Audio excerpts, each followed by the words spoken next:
मित्रांनो, कालच्या व्हिडिओमध्ये आपण ऐकलं की पूजाने फुटलेल्या ग्लासचे काच जमाला साफ नकार केला. त्यानंतरची पुढची कथा आज आपण ऐकूया. तेव्हा पूजा तिच्या तोरात म्हणाली की माझं हे काम नाही. ते साईडला फडकं पडलं आहे ते उचल आणि ह्या काचा साफ कर. कोणतीही मोलकरीण मालकासोबत असं बोलू शकते का? आम्ही तिला पगारावर ठेवलं आहे आणि तिला काम करण्याचे पैसे देतो आणि उलट ती आम्हालाच काम सांगते. मला पूजाचा खूप राग आला. मी तिच्याशी भांडू लागले. मी तिला म्हणाले, तू नौकर आहेस, नौकरासारखं राहा. मालकीण बनण्याचा प्रयत्न करू नकोस. तुला जे सांगितलं आहे ते काम तू कर.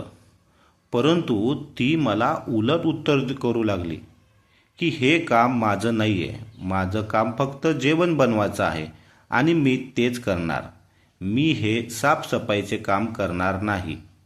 त्यानंतर मी पण तिच्यासोबत जास्त वाद घालण्याचा काहीच अर्थ नाही म्हणून सोडून दिलं. असा विचार करून आमच्या दुसऱ्या नोकराला ते सर्व साफ करण्यास सांगितले. या सर्व घटनेचा मला खूप राग आला होता. मी पप्पांना हे सर्व सांगितलं आणि पूजाला नोकरीवरून काढण्यास सांगितलं. पप्पासुद्धा म्हणाले, तुझं म्हणणं बरोबर आहे. तिचा तोरा आता खूपच वाढू लागला आहे व तिला नोकरीवरून काढल्याशिवाय पर्याय नाही. दुसऱ्या दिवशी माझ्या वडिलाने पूजाला नोकरीवरून काढून टाकलं व तिला पुढच्या महिन्याचा आगाऊ पगार दिला आणि म्हणाले की तुला आम्ही न सांगता कामावरून काढत आहोत, त्यामुळे 1 महिन्याचा आगाऊ पगार तुला देत आहोत. आता कुठे माझ्या मनाला शांती भेटली होती. मी पूजाला तिची जागा दाखवून दिली होती की तू एक नोकर आहेस आणि मी या घरची मालकीण. पूजा आता आमच्या घरातून जात होती, परंतु ती जात असताना देखील आजोबाच्या रूममध्ये जाण्याचा प्रयत्न करत होती. मी म्हणाले की ते झोपले आहेत. तेव्हा ती म्हणाली, माझं काहीतरी त्यांच्या खोलीमध्ये राहिलं आहे, मी ते घेऊन येते. तेव्हा मी म्हणाले, काय राहिलं आहे ते सांग, मी तुला आणून देते. पूजाला काहीही करून आजोबाच्या रूममध्ये जायचं होतं, परंतु आम्ही तिला हा प्रयत्न अजिबात सफल होऊन दिलं नाही. आम्ही म्हणालो, तुझे जे सामान उचल आणि आत्ताच्या आत्ता इथून चालती हो. पूजा आमच्या घरातून निघून गेली आणि आम्ही सुटकेचा निश्वास सोडला आणि विचार केला की हे आपण आधीच करू शकलो असतो, पण हे आधी का केलं नाही. ती एक मोलकरीण होती आणि तिला घरातून बाहेर काढायला आमच्यासाठी फार अवघड नव्हतं. पप्पा म्हणाले, आता झालं ते झालं. आता आपण जेवण बनवण्यासाठी दुसरी मोलकरीण शोधूया आणि यावेळी जेवण बनवण्यासाठी एखाद्या वयस्कर स्त्रीला ठेवू. पूजाला घरातून बाहेर काढल्याने मला खूप आनंद झाला, परंतु पूजा घर सोडून जाऊन काही तासच झाले होते तोच आजोबाची तब्येत बिघडली. पप्पा म्हणू लागले, कदाचित आजोबाची आता जायची वेळ झाली आहे. तुम्ही सगळ्यांनी आजोबांच्या रूममध्ये पोहोचा. आम्ही सगळेजण आजोबाच्या रूममध्ये गेलो. सर्वांच्या डोळ्यात पाणी होतं. पप्पांना आजोबांना विचारत होते, तुम्हाला काय होत आहे ते सांगा. डॉक्टरांना मी बोलवतो. काकांची मुलं पण आली होती. आजूबाजूला बसलेले सर्वजण त्यांच्याकडे बघत होते. पप्पांनी त्यांना विचारले, तुम्हाला काय होते असे विचारले. तेव्हा आजोबांनी त्यांचे तोंड उघडत आणि जे बोलले ते ऐकून आम्हा सर्वांना आश्चर्याचा मोठा धक्का बसला. आजोबा म्हणाले, पूजा कुठं आहे? आम्ही सगळेजण गप्प झालो. आजोबा पुन्हा विचारू लागले, पूजा कुठे आहे? तेव्हा काकू म्हणाल्या, ती कुठे असेल? ती यावेळी तिच्या घरी असेल की तिला आम्ही कामावरून काढून टाकले आहे. बस पप्पा इतकंच बोलले की आजोबांचा पारा चढला. त्यांनी माझ्या वडिलांची कॉलर पकडली आणि म्हणाले, तुझी हिंमत कशी झाली पूजाला कामावरून काढायची? आम्हा सर्वांना आश्चर्य वाटले की आजोबांना मोलकरीणचा एवढा पुळका का आला आहे. पप्पा म्हणाले, तुम्हाला काही त्रास होत असेल तर डॉक्टरांना सांगा.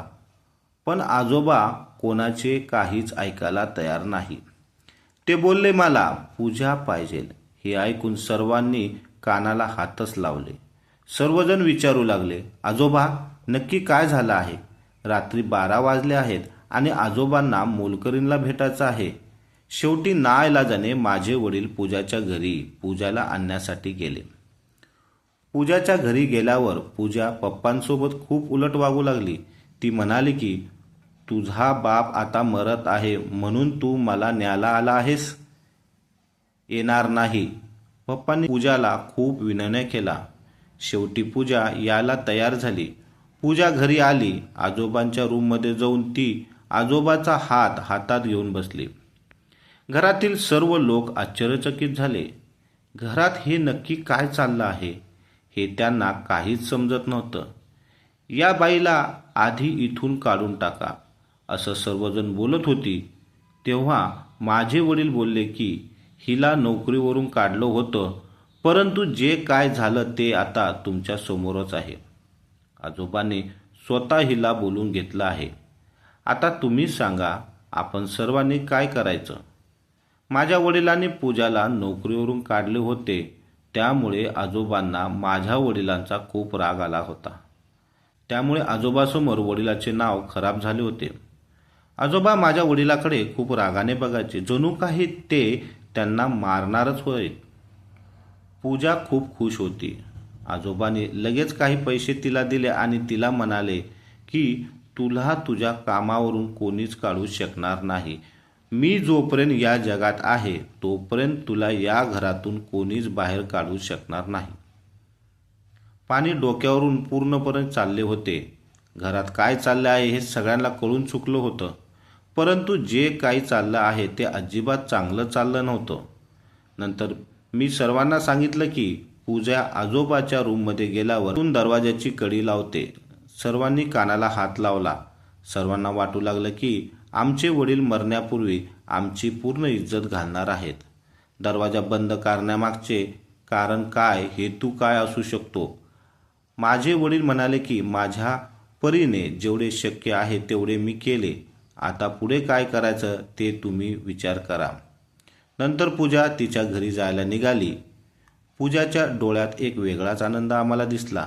कदाचित तिला माहिती होतं की तिला कामावरून आता कोणीच काढू शकणार नाही. ती आता या घरात परत येणार आणि तिला रोखणार देखील कोणी नाही. परंतु मी आता या प्रकरणात हात घालण्याचा विचार केला. या मुलीचं नक्की काय चाललं आहे ते मी जाणून घेणार. मी माझ्या मनात एक प्लॅन तयार करण्याला सुरुवात केली. 2-4 दिवस असेच जाऊ दिले. नंतर मी पूजाच्या रूममध्ये गेले आणि पूजाचे काही कपडे आणले. माझा प्लॅनबद्दल मी कुणालाच सांगितले नाही. जर मी माझ्या वडिलांना सांगितले असते तर त्यांनी कधीच मला असं करू दिलं नसतं. मी त्या घरची मोठी बहीण होते आणि मला सर्वांचा हा प्रश्न सोडायचा होता. पूजा किचनमध्ये जेवण बनवत होती तेव्हा मी गुपचूप जाऊन किचनचा दरवाजा बाहेरून लावला आणि एका नोकराला सांगितले, जो नौकर माझ्या भरोश्याचा होता, त्याला सांगितले की यांच्यावर लक्ष ठेव. आणि मी स्वतः पूजाचे कपडे घालून आजोबाच्या रूममध्ये गेले. मी ओढणी जरा चेहऱ्यावर आणली होती, त्यामुळे आजोबांना माझा चेहरा नीट दिसत नव्हता. मी आत जाऊन दरवाजा बंद केला. आजोबा म्हणाले की आज नवरीचा ड्रेस घातला आहेस, काही स्पेशल आहे का? मी फक्त मान हलवून आजोबाला होकार दिला. आजोबा म्हणू लागले, अच्छा, म्हणजे आता तू नववधू आहेस, म्हणजे नवरी बनण्याचा सराव करत आहेस. मी हे जाणून आजोबाच्या पायाजवळ बसले आणि त्यांना त्या खोलीत जे काही घडत आहे ते पाहून माझा जीव जायचे बाकी राहिले होते.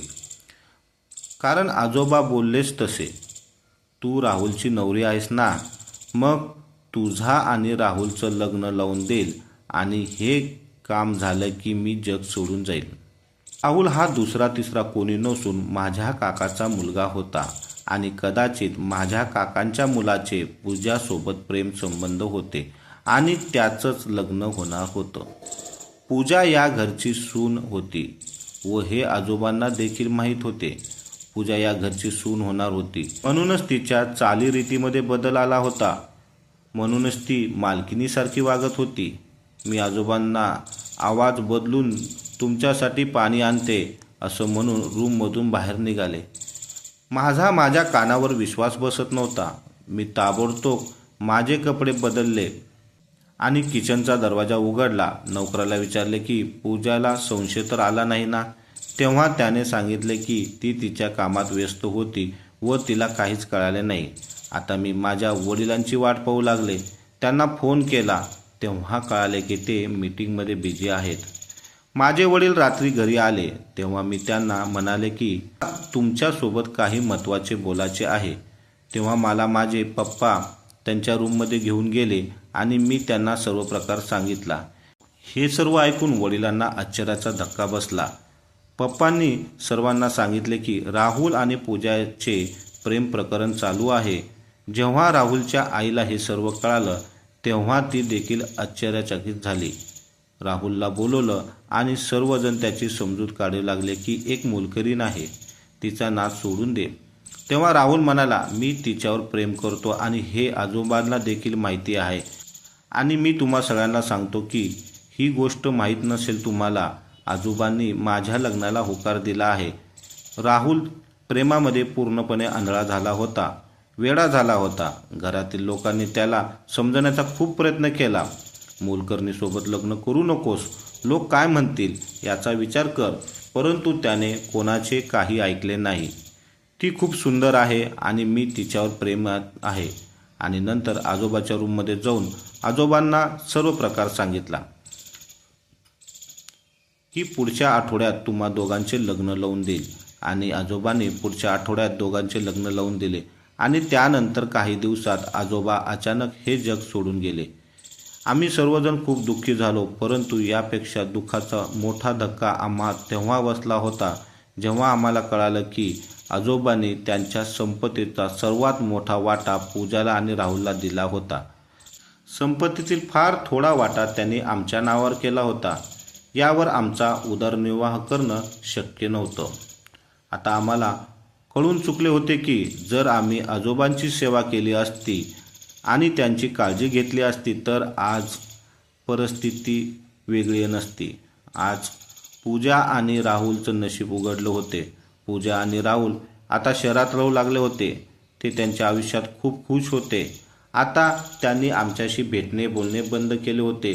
काही दिवसांनी आमच्या वडिलांची प्रकृती बिघडली आणि तेही त्यांच्या खोलीत राहू लागले जेथे माझे आजोबा होते. मी त्यांच्या बोलण्याची खूप काळजी घ्यायची, त्यांच्या बाजूला बसून राहायची, त्यांच्याशी गप्पा मारू लागायची. सर्व प्रकारात चूक कोणाची होती माहीत नाही, परंतु जे झालं ते खूप वाईट झालं.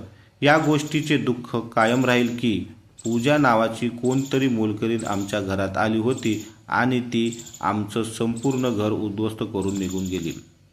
मित्रांनो, तुम्हाला ही कथा कशी वाटली असेल तर कमेंटमध्ये नक्की सांगा. व्हिडिओला लाईक करा, चॅनलला सबस्क्राईब करा. पुन्हा भेटूया अशाच व्हिडिओमध्ये. धन्यवाद.